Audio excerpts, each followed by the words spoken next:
Selamat pagi, jemaat yang dikasihi Tuhan.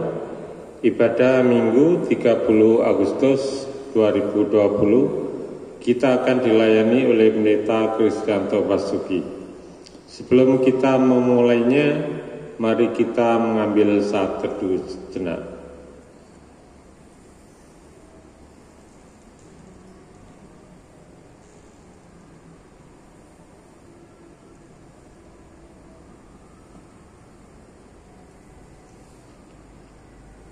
Mari saya undang kita bangkit berdiri, kita bersama menyanyikan Kidung Jemaat 252 ayat 1 dan 2 Batu Penjuru Gereja.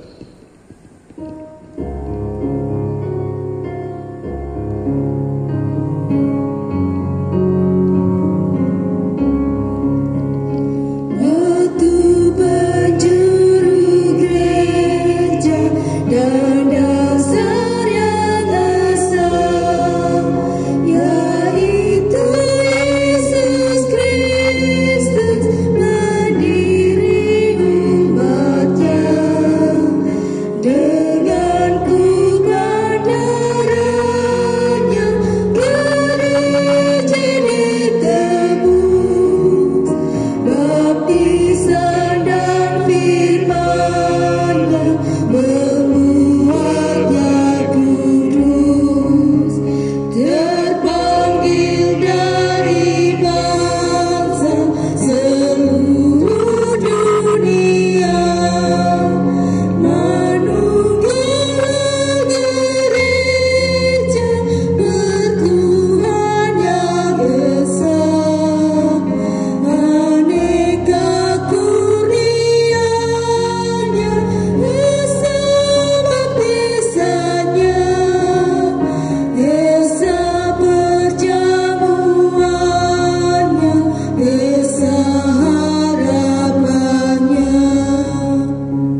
Jemaat yang dikasihi Tuhan, pertolongan kita adalah di dalam nama Tuhan yang menjadikan langit dan bumi.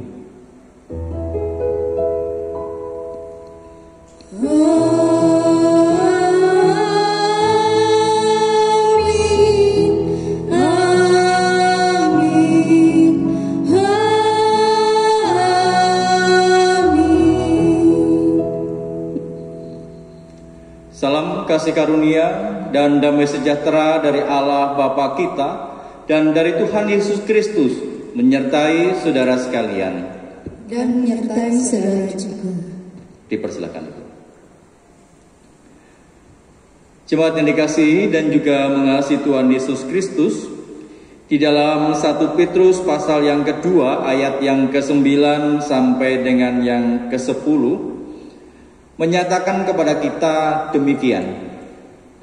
Tetapi kamulah bangsa yang terpilih, imamat yang rajani, bangsa yang kudus, umat kepunyaan Allah sendiri, supaya kamu memberitakan perbuatan-perbuatan yang besar dari Dia yang telah memanggil kamu keluar dari kegelapan kepada terangnya yang ajaib.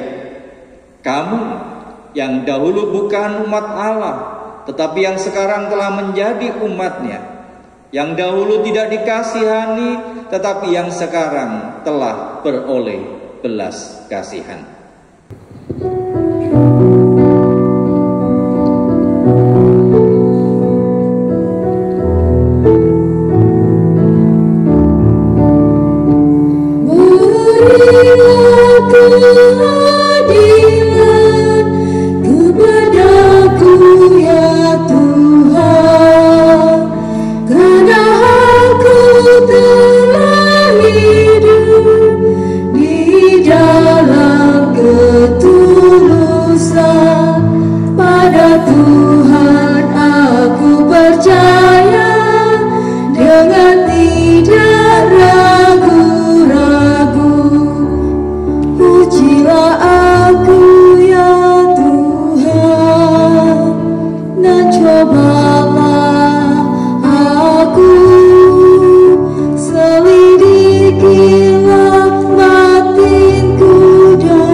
Berjalan keliling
kasih Tuhan, mari bersama kita berdoa.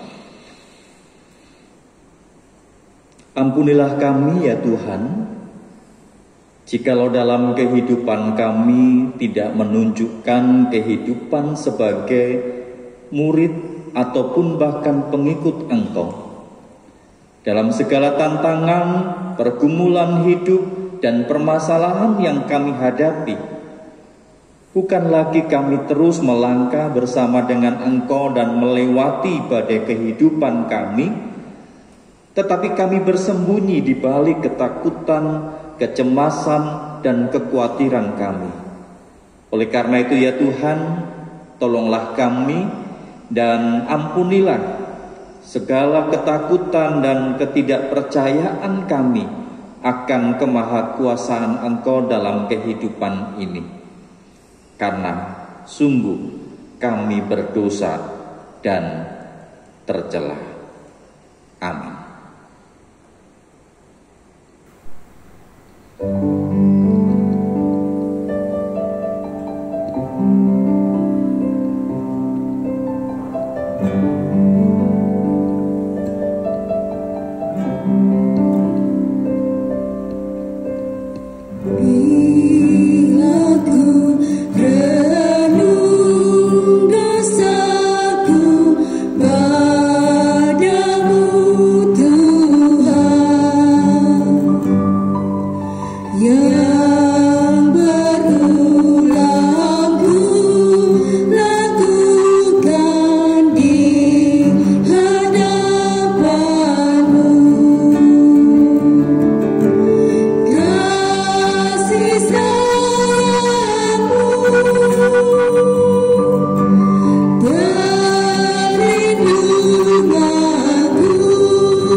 Jemaat untuk bersama berdiri, kita mendengar akan berita anugerah seperti yang disampaikan di dalam 1 Korintus pasal yang ke-15 ayat yang ke-58.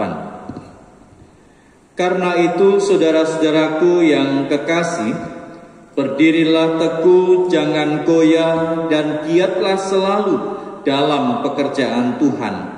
Sebab kamu tahu bahwa dalam persekutuan dengan Tuhan, jeripayahmu tidak sia-sia. Demikianlah berita anugerah dari Tuhan. Syukur pada Allah. Salam damai.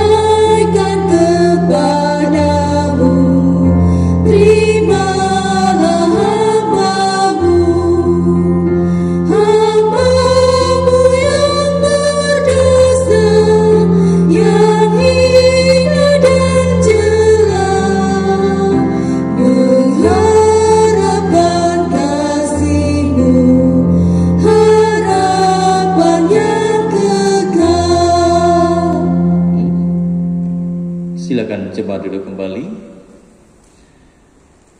Sebelum bersama kita membaca dan merenungkan firman Tuhan, mari kita memohon pertolongan Tuhan di dalam doa.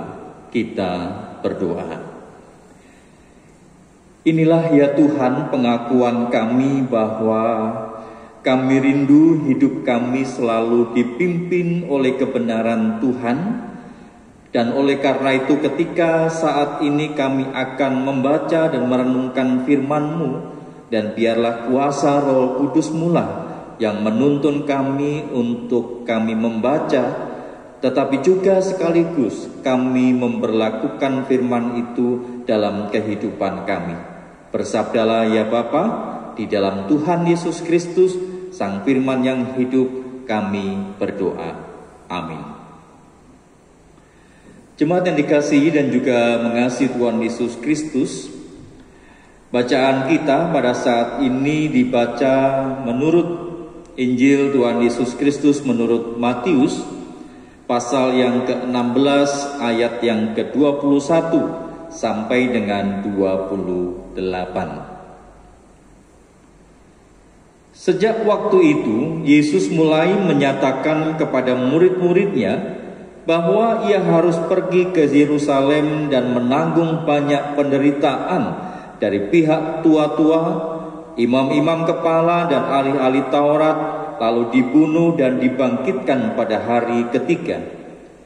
Tetapi Petrus menarik Yesus ke samping dan menegur dia, katanya, "Tuhan, kiranya Allah menjauhkan hal itu. Hal itu sekali-kali tak akan menimpa Engkau." Maka Yesus berpaling dan berkata kepada Petrus, "Enyalah iblis, engkau suatu batu sandungan bagiku, sebab engkau bukan memikirkan apa yang dipikirkan Allah, melainkan apa yang dipikirkan manusia." Lalu Yesus berkata kepada murid-muridnya, "Setiap orang yang mau mengikut aku, ia harus menyangkal dirinya, memikul salibnya dan mengikut aku. Karena barang siapa mau menyelamatkan nyawanya, ia akan kehilangan nyawanya. Tetapi barang siapa kehilangan nyawanya karena aku, ia akan memperolehnya. Apa gunanya seorang memperoleh seluruh dunia tetapi kehilangan nyawanya? Dan apakah yang dapat diberikannya sebagai ganti nyawanya? Sebab Anak Manusia akan datang dalam kemuliaan Bapanya diiringi malaikat-malaikatnya. Pada waktu itu ia akan membalas setiap orang menurut perbuatannya. Aku berkata kepadamu, sesungguhnya di antara orang yang hadir di sini ada yang tidak akan mati sebelum mereka melihat Anak Manusia datang sebagai Raja dalam kerajaannya." Demikianlah Injil Tuhan Yesus Kristus. Yang berbahagia adalah setiap kita yang membacakan firman-Nya, merenungkan, dan terlebih memberlakukan firman itu dalam hidup hari lepas sehari. Haleluya.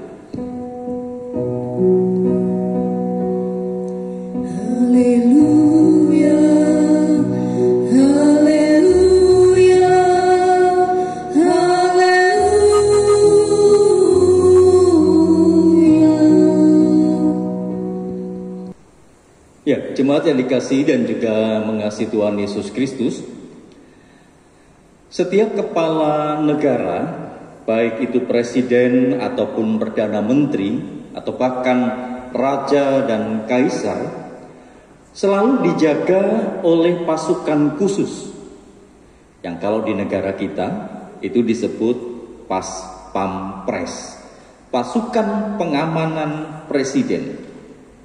Jadi kemanapun sang kepala negara itu pergi, dia mesti dikawal, dia mesti dilindungi oleh pasukan itu. Dan bentuk pengamanan ini wajib diterima oleh kepala negara. Ya, walaupun dalam pengalaman kehidupan sejarah bangsa kita itu nampaknya ada yang malah merasa tidak nyaman, ya, tidak bebas. Apalagi kalau sebelumnya itu suka belusukan. Nah, itu yang dilakukan oleh presiden kita, Bapak Joko Widodo. Ya. Dan Dalam banyak cerita dikatakan tidak bebas, tidak nyaman ya, karena sudah sering dan kerap belusukan, ingin selalu dekat dengan rakyat dan lain sebagainya. Artinya bahwa di sini kita bisa melihat tugas pengamanan terhadap kepala negara itu sangat penting, dan itu harus dijaga dengan amat sangat ketat. Sebab keselamatan dan keamanan itu mencerminkan atau bahkan menjadi satu indikasi jaminan keselamatan dan keamanan dari bangsa yang dibimbingnya. Kita bisa membayangkan, saudara, jika keselamatan dan keamanan dari sang kepala negara itu terancam, maka bisa menjadi sebuah indikasi keselamatan dan keamanan bangsa ini juga akan terancam. Dan selain itu, saudara, keselamatan dan keamanan atau bahkan kenyamanan itu adalah hak dan kehormatan dari pemimpin negara atas jabatannya yang sangat tinggi itu. Jadi pemimpin negara itu tidak boleh menderita. Dengan kata lain, bahwa dia dapat melaksanakan kepemimpinannya dengan leluasa. Dia terjaga, dia terpelihara, dan lain sebagainya. Nah, saudara dikasih Tuhan, rupanya itulah yang juga menjadi pikiran Petrus tentang Tuhan Yesus, bahwa dia sebagai Mesias, sebagai Raja yang diurapi oleh Allah. Bagi Petrus bahwa Mesias itu tidak boleh menderita. Dia menginginkan adanya keamanan, dia menginginkan adanya keselamatan, bahkan juga kenyamanan dari Tuhan Yesus harus terjamin. Jadi rupanya Petrus dan juga para murid yang lain sebagai pengikut dari Mesias itu menginginkan adanya keamanan, menginginkan adanya keselamatan dan kenyamanan, bahkan juga keamanan dari Tuhan dan guru mereka. Mereka tidak menghendaki adanya penderitaan atau bahkan kesulitan dalam persekutuannya dengan Tuhan.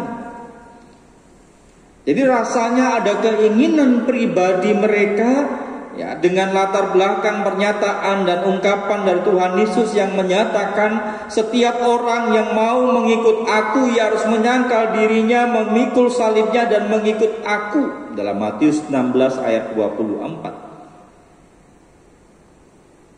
Setelah kita melihat bahwa pemikiran mereka itu bisa dikatakan sebagai hal yang wajar, karena sudah lama mereka ini dan bahkan bangsa ini hidup dalam penderitaan, dalam penjajahan bangsa Romawi, penderitaan atau penjajahan yang menyengsarakan, yang menghapus kedamaian dan bahkan melenyapkan kebahagiaan mereka. Dan itu menjadi pikiran dari Petrus tentang Mesias, dan saya kira itu juga menjadi pikiran dari para murid tentang Tuhan Yesus. Nah, setelah dikasih Tuhan, apa yang menjadi pikiran dari Petrus yang mungkin juga mewakili pikiran dari para murid oleh Tuhan Yesus itu dianggap sebagai pikiran manusia semata, pikiran yang berbeda dengan apa yang menjadi pikiran dari Allah, bahkan dianggap sebagai pikiran yang datangnya dari iblis. Maka Tuhan Yesus menghadapi Petrus dengan keras, "Nyala iblis." Kan pikiran itu menjadi batu sandungan, menjadi penghalang di dalam jalan Tuhan Yesus untuk melaksanakan apa yang menjadi misi Allah. Pikiran yang mengganggu pelaksanaan misi penyelamatan Allah kepada umat manusia. Karena Mesias dalam melaksanakan misi penyelamatan Allah itu dia harus menderita, dia bahkan dibunuh, tapi segera itu dia bangkit dan hidup kembali, dan itu harus dialami oleh Tuhan Yesus. Sekalipun bahwa Mesias itu dipilih, sekalipun bahwa Mesias itu diurapi oleh Allah sendiri, tetapi itulah yang menjadi pikiran Allah. Nah, saudara dikasihi dan juga mengasihi Tuhan Yesus Kristus, Penderitaan harus sanggup dialami oleh setiap orang yang mau mengikut Tuhan Yesus sebagai Mesias. Jadi sebagaimana Tuhan Yesus siap menanggung seharusnya dan seyogyanya, para murid itu juga harus sanggup memikul penderitaan. Tetapi jangan kita kemudian salah memikirkan, salah mempersepsikan bahwa Tuhan Yesus menghendaki para pengikutnya itu menderita terus. Atau para pengikutnya itu tidak menginginkan adanya keselamatan, keamanan, dan kenyamanan hidup. Tidak. Keselamatan, kenyamanan, keamanan itu pasti akan diberikan oleh Tuhan kepada para pengikut, dan semua itu diberikan tanpa perlu diinginkan, tanpa perlu diminta-minta. Cukup diyakini saja. Dan oleh karena itu, saudara, penderitaan itu bukanlah takdir atau ketentuan atau kepastian bagi orang percaya, tetapi juga bukan sebuah keniscayaan atau tujuan. Penderitaan itu adalah kesanggupan dari orang percaya, kesanggupan untuk menanggung penderitaan. Dan itu menjadi sebuah sikap yang harus dimiliki di dalam kita menyangkal diri. Menyangkal diri itu kan berarti sikap membuang keinginan untuk selalu nyaman, keinginan untuk selalu aman di dalam mengikut Kristus. Jadi jangan keki, kalau orang bilang dia.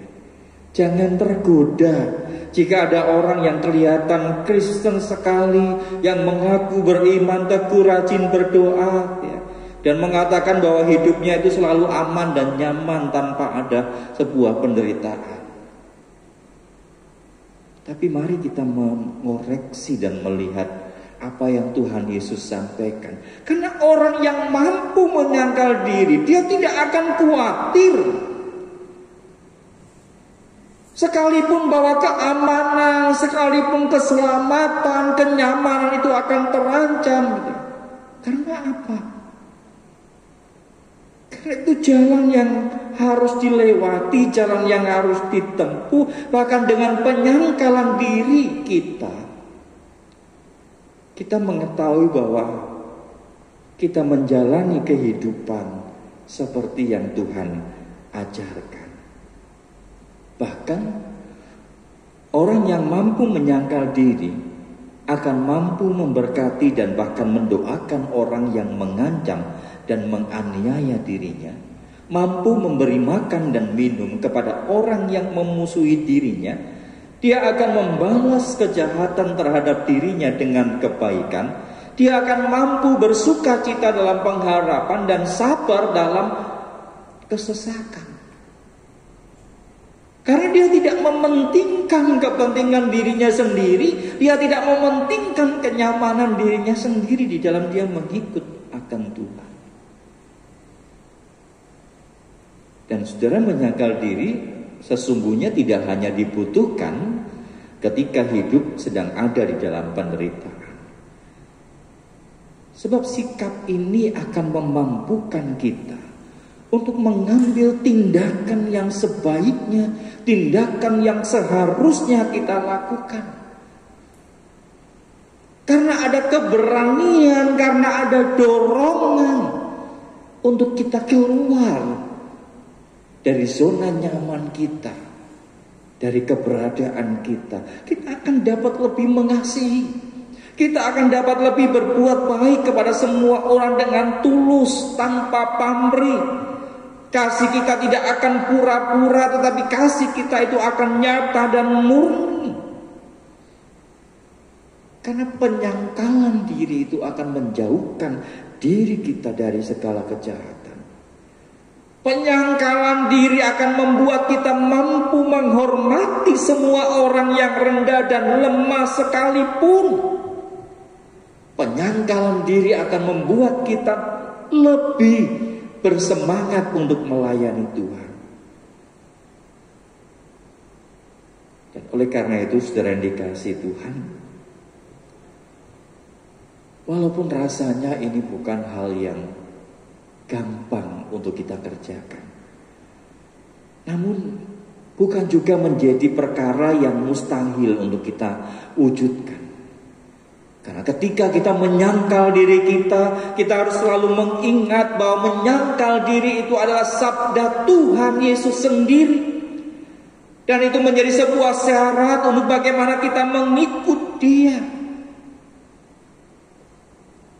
Maka tantangan bagi kita sekalian adalah untuk kita perlu terus mengingat apa yang menjadi sabda Tuhan.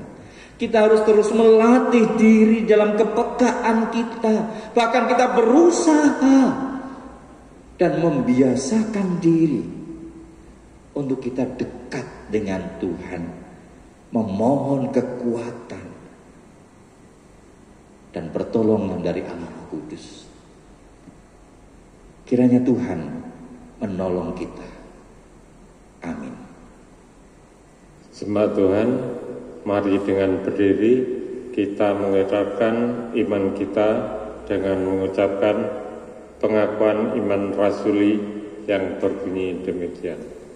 Aku percaya kepada Allah, Bapa yang Maha Kuasa, Khalik langit dan bumi, dan kepada Yesus Kristus, Anaknya yang tunggal Tuhan kita, yang dikandung daripada Kristus, lahir dari anak darah Maria, yang menderita sengsara di bawah pemerintahan Pontius Pilatus, disalibkan, mati dan dikuburkan, turun ke dalam kerajaan maut. Pada hari yang ketiga, bangkit pula dari antara orang mati, naik ke surga, duduk sebelah kanan Allah, Bapa yang Maha Kuasa, dan dari sana Ia akan datang untuk menghakimi orang yang hidup dan yang mati. Aku percaya kepada Roh Kudus, gereja yang kudus dan am, persekutuan orang kudus, pengampunan dosa, kebangkitan orang mati, dan hidup yang kekal. Amin.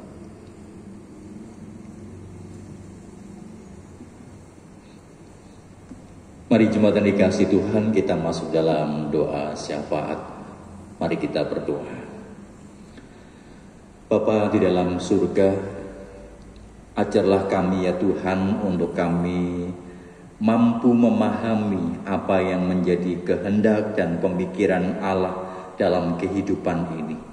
Dan tentunya itu semua dapat kami mengerti jikalau kami dekat, bergaul erat, intim dengan Tuhan.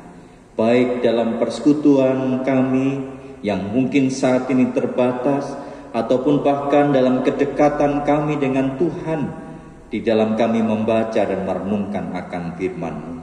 Tolonglah kami ya Tuhan, karena kami harus berhadapan dengan perjalanan kehidupan kami, penderitaan, sakit, penyakit yang kami alami, yang mungkin sampai saat ini kami tidak mengerti apa yang ingin Tuhan lakukan dan kerjakan bagi kami. Berkatilah kami ya Tuhan, juga untuk keluarga yang mendampingi. Kami juga berdoa bagi saudara-saudara kami yang saat ini berjuang untuk penataan masa depan mereka dalam pekerjaan secara kreatif di tengah situasi yang tidak mudah pada saat ini. Tidak mudah untuk membangun perjumpaan, tapi semua dilakukan di dalam jejaring.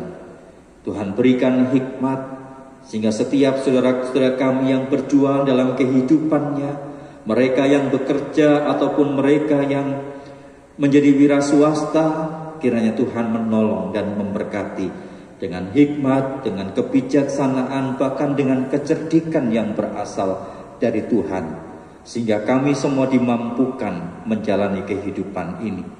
Kami juga berdoa bagi setiap anak-anak kami yang harus berjuang dengan pola pembelajaran yang baru, pembelajaran jarak jauh. Mereka harus online, mereka harus menatap komputer ataupun gadget mereka. Tuhan berikan hikmat kepada setiap anak-anak kami, kecerdasan dan bahkan kemampuan untuk menangkap apa yang diceritakan, apa yang diajarkan, bahkan juga bersama dengan orang tua yang mendampingi, Engkau berikan hikmat, sehingga pembelajaran dengan cara ini boleh menolong anak-anak kami dalam mereka belajar, bertumbuh, bahkan boleh mengenal akan pengetahuan bagi kehidupan mereka. Bapa dalam surga, kami juga serahkan setiap persekutuan kami, dalam kerinduan kami untuk kami bersama-sama beribadah di gereja-Mu ini. Berikanlah hikmat dan kesabaran bagi kami semua. Di tengah situasi Kota Tuban yang dalam beberapa hari terakhir jumlah pasien yang saat ini ada dalam perawatan di rumah sakit ataupun mereka yang harus menjalani isolasi mandiri yang semakin meningkat. Tuhan, Engkau berikan hikmat bagi majelis jemaat, bagi setiap kami anggota jemaat dan simpatisan yang bersama-sama beribadah secara online, boleh menantikan waktu Tuhan dengan sukacita, sehingga kami boleh bersama-sama mengucap syukur dan beribadah bersama di gereja-Mu ini. Bapa dalam surga, kami juga berdoa bagi setiap rekan-rekan yang terlibat di dalam pelayanan ibadah online ini ya Tuhan. Kau berikan kesukacitaan untuk menjalani dan mengerjakan itu semua, sehingga boleh menolong setiap kami yang tidak bisa berjumpa dan bertatap muka ini. Kami boleh beribadah bersama. Tolonglah kami dan berkatilah kami ya Tuhan. Juga untuk bangsa dan negara kami, secara khusus untuk pemerintahan Kota Tuban, Engkau berikan hikmat, bahkan juga kekuatan, kesabaran bagi tenaga kesehatan, bagi pemimpin pemerintahan yang ada, bagi Satgas COVID-19, dan kiranya bersama dengan masyarakat kami saling bahu-membahu bekerja sama untuk supaya kami pulih lepas dari penderitaan oleh karena COVID-19 ini ya Tuhan. Ketaatan dan kepatuhan kami semua diperlukan sebagai sarana untuk mencegah penyebaran COVID-19 ini menjadi lebih luas. Tolonglah kami, berkatilah kami, juga untuk bangsa kami dan seluruh umat manusia di dunia ini. Inilah Tuhan, syafaat kami. Dalam Tuhan Yesus Kristus, kami berdoa.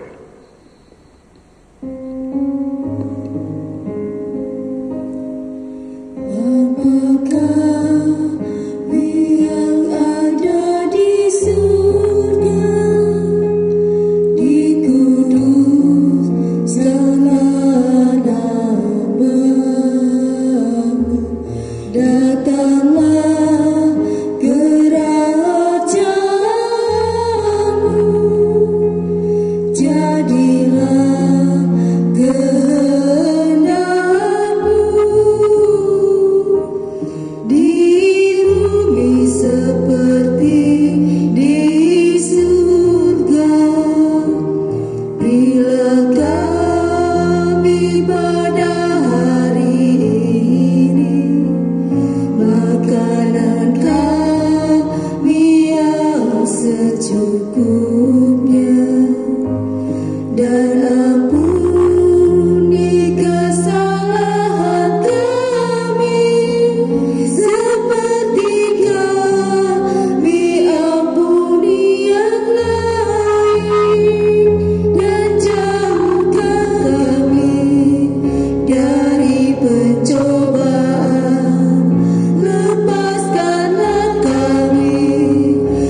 tiba saatnya kita pada pelayanan persembahan. Sebelum kita memberikan persembahan, kami sampaikan nats persembahan sebagai dasar kita dalam memberikan persembahan pada kebaktian saat ini yang terdapat dalam 1 Petrus pasal 2 ayat 5 yang berbunyi, dan biarkanlah kamu juga dipergunakan sebagai batu hidup untuk pembangunan suatu rumah rohani bagi suatu imamat kudus, untuk mempersembahkan persembahan rohani yang karena Yesus Kristus berkenan kepada Allah. Saudara dapat mengumpulkan persembahan saudara dalam amplop dan diberikan ke gereja, atau saudara dapat memberikan melalui transfer ke rekening gereja BCA KCU Tuban dengan nomor rekening AC 8240736676 atas nama Gereja Kristen Indonesia Tuban. Sambil kita mengumpulkan persembahan, kita akan menyanyikan dari Kidung Jemaat 288 bait 1, Kami Puji Raja Surga.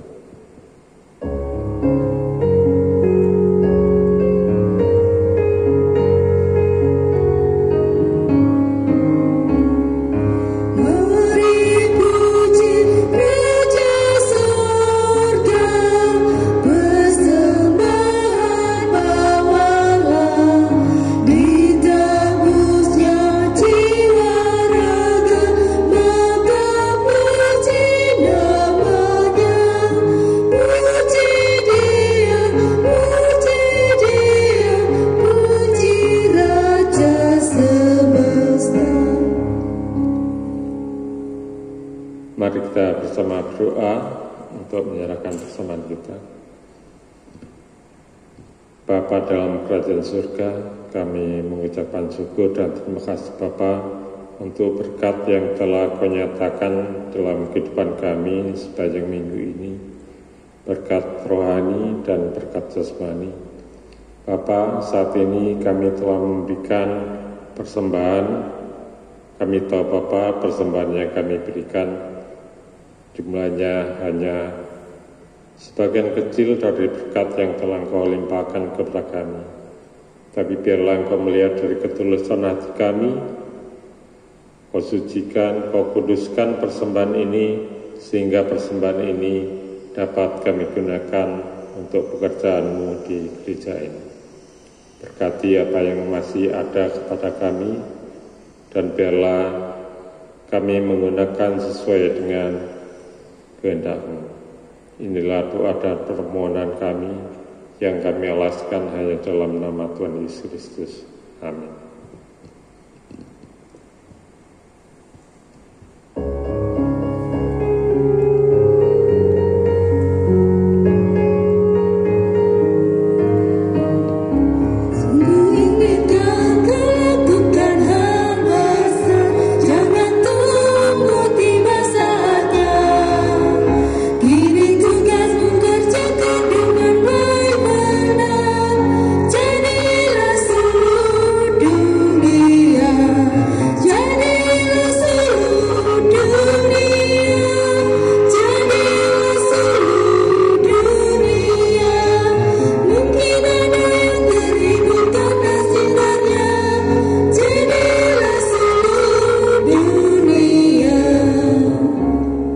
Arahkanlah hatimu kepada Tuhan.